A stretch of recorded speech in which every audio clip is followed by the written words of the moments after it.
Well, this is it, the most laughable, baffling article I've happened to see, where Marvel and Disney are complaining that they've lost the attraction of the male audience. Well, no shit, Sherlock, of course you lost the attraction of the male audience. You chased them all away for being too toxic, for being too misogynistic and anti-women. It's no wonder that you lost the attraction of one of the most important demographics, and now you're wondering, where did all the Gen Z men go? Maybe you chased them out with pitchforks and torches just for being born male, and you took Star Wars and Marvel, two of the most androcentric properties, and turned them nothing into girl boss central, shaming any guy you wanted. Yeah, the Force is female, well, so is your entire viewership base. No man's gonna watch something where they know they're not wanted, when they're constantly being shamed just for liking the property, and are constantly being the target of mean jokes and crude comments, all because it's where they used to like. You took men who grew up on Marvel, grew up on Star Wars, and you told them, don't bother showing this to your kids,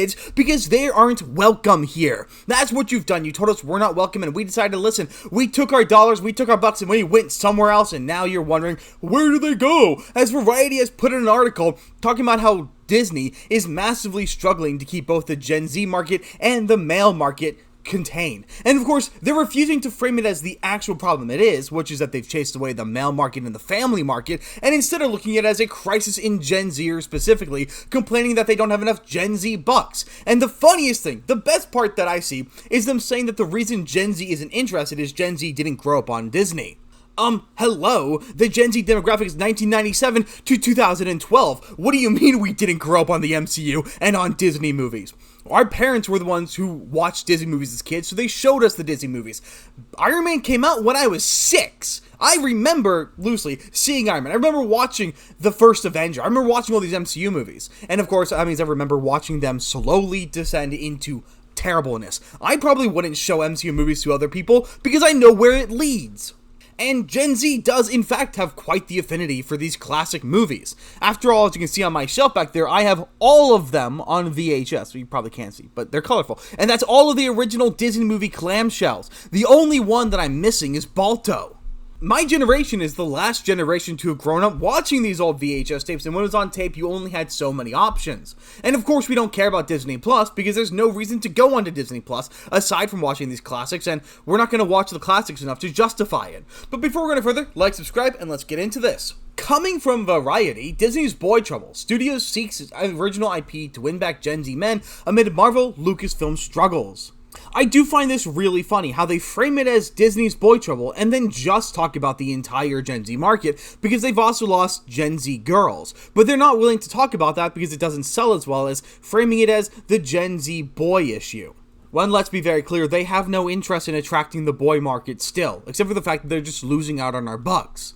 They wouldn't want the boy market if the girl market was still selling. This is just their backup plan to try and get some ticket sales back. Leadership at Walt Disney Studios has been pressing Hollywood creators in recent months. Multiple sources tell Variety for movies that will bring young men back to the brand in a meaningful way. Young men is defined here by sources in the age 13 to 28, aka Gen Z.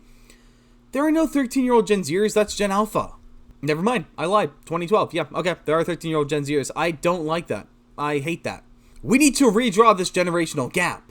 But first, every film studio is looking for better ways to convert young audiences into habitual moviegoers. Numerous studios show that Gen Z men in particular are a lonely, gaming-obsessed group who were hampered in their formative years by COVID-19 lockdowns.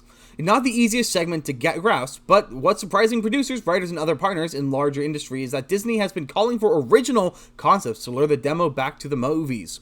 Now, I've mentioned this before, I skim. I miss a lot of things in these articles when I first read them. And I didn't realize they went full-on hand swinging with saying that Gen Z men in particular are a lonely, gaming-obsessed group. Why not just call us a bunch of loser incels while you're at it? And yes, a lot of us are gaming obsessed and a lot of us are lonely because you decided as an industry to destroy any representation of healthy male interaction. You decided to destroy all male gathering spaces, all male interest spaces. The only space that exists for men left is gaming because women don't like to game. They can pretend as much as they like and they can try to colonize our space, but women generally, as a demographic, do not enjoy this hobby, and there's not enough room for them to sneak in because most games just aren't made with them in mind because women don't like them. The only reason so many young men are into gaming is because it's the only place that still accepts our dollars. And then, of course, we're lonely because any area for us to meet with other men, especially like-minded men, has been completely destroyed. It has been taken over by women and gay communists, and then utterly castrated and destroyed and thrown out there back to us. Oh, I don't like your hobby, so let me fix it for you, and now you can have it back now that it has nothing that you actually enjoy in it. And there's a pretty easy solution. You start making good movies. The biggest problem, Elio was a boys movie. It was an original IP targeted at boys. Problem is, Elio's also, gay space communist propaganda. It's not a very good movie, and the entire point of the movie was to appeal to homosexuality, and they barely managed to scrape all that out of it before the release, making the movie just a jarbled mess of meaninglessness. This is the same Disney whose multi-billion-dollar content engines, Marvel and Lucasfilm, have sated men of all ages for almost 2 decades since the company acquired them. The source says Disney has been seeking new IP and pitches such splashy global adventures and treasure hunts, as well as seasonal fare-like films or the Hollywood corridor. The calls come from as Star Wars machine struggles to produce any film project, and the superhero genre sheds audiences by the minute. Well, maybe the reason why you're failing to attract these audiences is A, you created the MCU, which is not the MCU. It's focused exclusively and entirely on captivating women who don't like Marvel movies and appealing only to them, to chase the men out to create the girl boss characters. And then Star Wars, you went full force with the slogan, "The Force is female," shaming men who like the Star Wars movies, shaming the neutrality Star Wars had. Yes, Star Wars is a boys brand, not intentionally, but because that's who enjoys it, and women like it too, but it's not made for boys or for women. The way that it is made simply appeals more to men. And so when you decide you're going to change that by kicking all the men out, it's no wonder you don't have anyone. And no, Disney has never produced a Star Wars product appealing to boys. For 2 decades, no. At no point during Lucasfilms acquiring by Disney have they produced anything that boys would want. None of the Star Wars games, sure, Fallen Order and Jedi Survivor were decent enough games, but they're not enough to attract an audience. They destroyed all of the core Lucasarts stuff that actually attracted people. They destroyed them. They took The Force Unleashed and just threw it away. They destroyed all of these key features that actually attracted men. So no, Disney hasn't captured the male audience for the last 20 years. The closest they came were about the first 10 years of the MCU, so not 2 decades, only 1. While 2 insiders say the mandate to recruit young males goes as high as the C-suite, the task primarily has fallen on David Greenbaum, the former Searchlight Pictures co-head brought in on 2024 to run Disney's live-action film business. That label has been sorely lacking in guy-leading fare, like the Pirates of the Caribbean franchise, for nearly 10 years. Studio insiders say the property is in active development, though not in its last reported iteration involving Margot Robbie. To say nothing of the lackluster attempt to reboot and hand off Indiana Jones in 2023, which earned $383 million worldwide on a $300 million budget. That's not accounting for reshoots. But before marketing costs, a Disney source says that movies for Gen Z men are part of an overall strategy across all labels, but no more urgent than any other quadrant. So they're saying that there's a crisis here, but it's not more urgent than the other quadrants to focus on: older men, older women, and younger women. They're focused on all of them equally when they have one that's hemorrhaging and the rest that are just middling. And this article also completely fails to address the fact that the handing off that Indiana Jones and the Dial of Dysentery was aimed at getting rid of the male audience, as replacing Indiana Jones with a woman who nobody liked. That was the goal, was to subvert and replace. That is the actual problem. Variety, you are so close. You're almost there. You're this close to realizing the problem as to why these male brands are failing, and it's because they've taken the male and they've thrown it away, cut off its dick, and replaced it with some lame gay woman. That's the real issue here. You lost the male audience because you chased them away. You told us, I was told, not personally of course, but I was told through the marketing that I am not welcome. I'm not welcome because I'm a straight passing white male, and so I am not the target demographic. I have been specifically, not directly of course, told that I am not who they want to be watching the products because I am not the demographics they desire.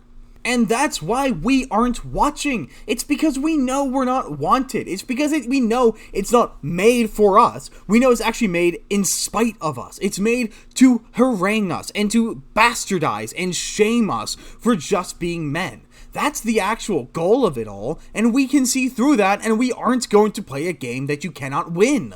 Now, Variety acknowledges that Disney's recent sweet spot has been with the millennials, as claiming that generation rapidly consumed classic vault titles like The Lion King, 101 Dalmatians, and Lilo & Stitch as kids. Now they bring their children in droves to see live-action reboots. This year's billion-dollar gross for Lilo & Stitch over-indexed with men and boys. Disney previously said, Gen Z is a different story. Built-in interest is not nearly as guaranteed for such an audience, which propelled Warner Bros. A Minecraft movie to nearly $1 billion haul. That was a game Gen Z played as a very small kids, not to mention the euphoric viral moments it created for young men, filming key moments inside multiplexes and sharing them on platforms like TikTok. See also Universal Pictures' Gentle Minions trend in 2022, when Gen Z bros packed theaters in suits and ties for Minions, The Rise of Gru. Now, if you notice, Variety's completely missing the mark every step of the way in this article. So, as I talked about in my preamble, that's completely ignoring the fact that most Gen Zers also grew up on Disney films. Most of us had VHSs or DVDs of the Disney films, and we watched them quite frequently. Even the ones targeted at girls, if you rewatch them now, you'll see they're actually very good movies, and young boys and men frequently enjoyed them as children. It's basically all my nephew watches is Lion King and other Disney animated movies to keep him off of the modern slop. He's only a year old, so he doesn't care. So we grew up on these properties too. Problem is, we see through the bullshit. We know, because most Gen Z men are right-leaning and on social media and the internet in the spaces like the one I'm creating. I'm a very prototypical Gen Z male, aside from looking like I probably ate 3 or 4 of them. But we know that we're A, not the target demographic of these remakes, and B, that the remakes are vapid, pointless, hollow, empty, and not reminiscent of what we grew up on. We see them for what they are, nothing more than a cheap cash grab. We have no interest in playing this materialistic bullshit game that has no actual value in it.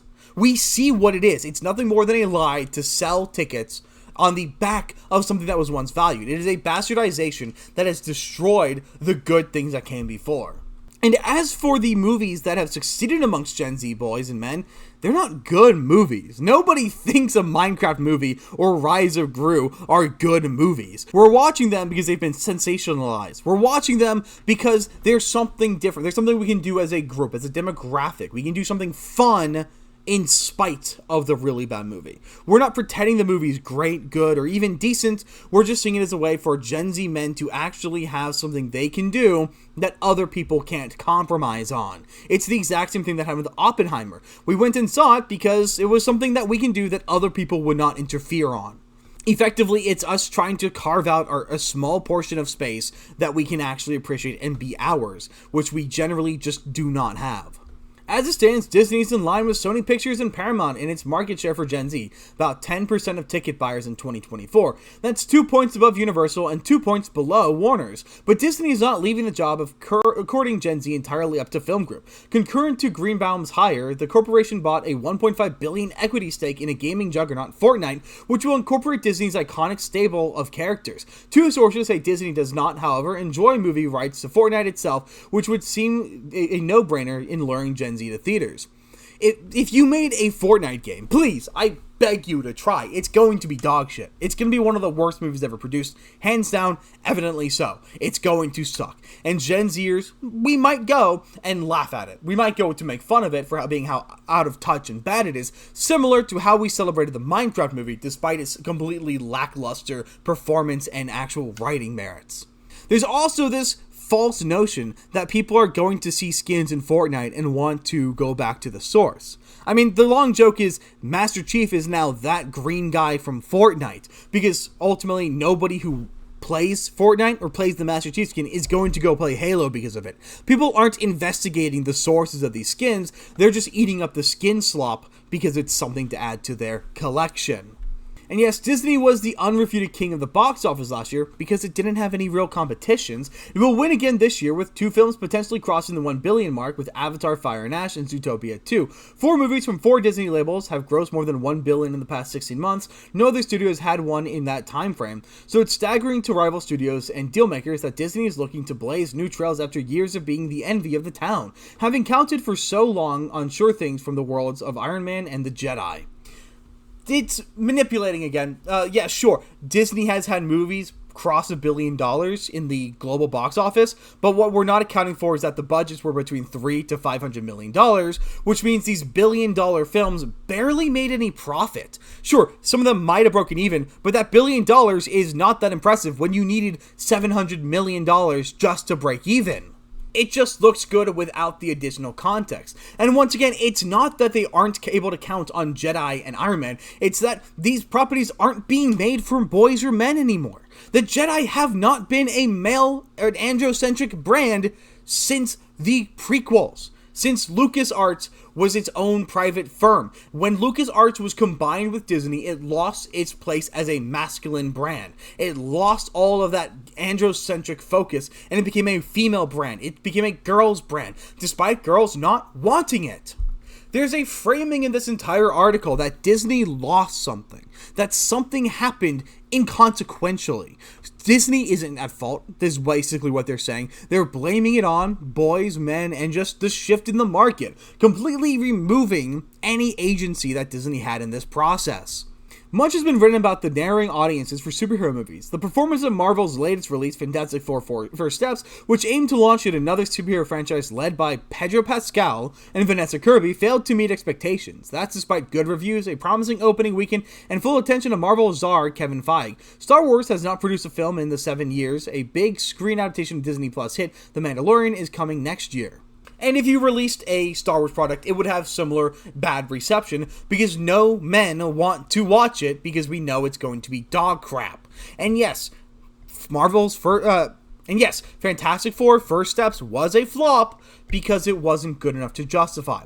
Its advertising was so bland that I somehow just didn't go and see it. I'm paying $21 a month for Regal Unlimited so I can watch movies whenever I want. And I didn't even feel inspired to leave my house and go watch this one. I just didn't watch the movie. Because it doesn't look interesting, it doesn't look good, it doesn't look particularly offensive or bad, so you're not drawing in any audiences that way. But there's no reason to go and see it. Especially when, would you look at that? The advertising was painting Reed Richards as a cuck. They were painting Johnny Storm as an effeminate queer, and they made Silver Surfer a woman. Why would you bother going and seeing a movie that is known for its strong male characters and then making them all subservient to one another? And I know that's not actually in the movie, but that's what the advertising and the marketing told us was in the movie. I never thought I'd say it, the exec muses about the Magic Kingdom's Boy Troubles, despite its gem box of iconic IP, but it looks like Disney is going to have to start trying. Oh, honey. Disney's been trying, and they've been trying real hard over the last 10, 15, 20 years. But what they've been trying isn't to appeal to the boy market, it's to banish them, to get them as far away from these IPs as possible, because you can't have any androcentric IPs, you must only be female-centric. They did their best, they tried their hardest to banish the male market, and lo and behold, they succeeded. And yeah, you have to try in the other direction now to salvage what little you have left. You took these boy brands and you completely castrated them, destroyed them, and threw them away. You made it worthless to boys. You took away everything that male audiences valued, liked, and cared for, and left us with basically nothing. And you wonder why we're all shut-ins who play video games. It's because it's the one thing you can't take from us. Disney has always struggled when it comes to appealing to the male market. They failed to advertise Atlantis. They did very bad job of advertising and releasing Treasure Planet back in the early 2000s, and then they bought Marvel and Lucasfilm as ways to appeal to the male market. And then they they deliberately made these brands no longer appeal to the male market and are shocked when they now have the ire and the disappointment of the male market. This was their fault. They did this begrudgingly. We don't want it to be like this. I would love to be huge into Marvel again, but you can't put the cat in the bag once you've taken it out. But that's pretty much what I've got. Let me know in the comments what did you guys think about this, and I will see you guys on the next one.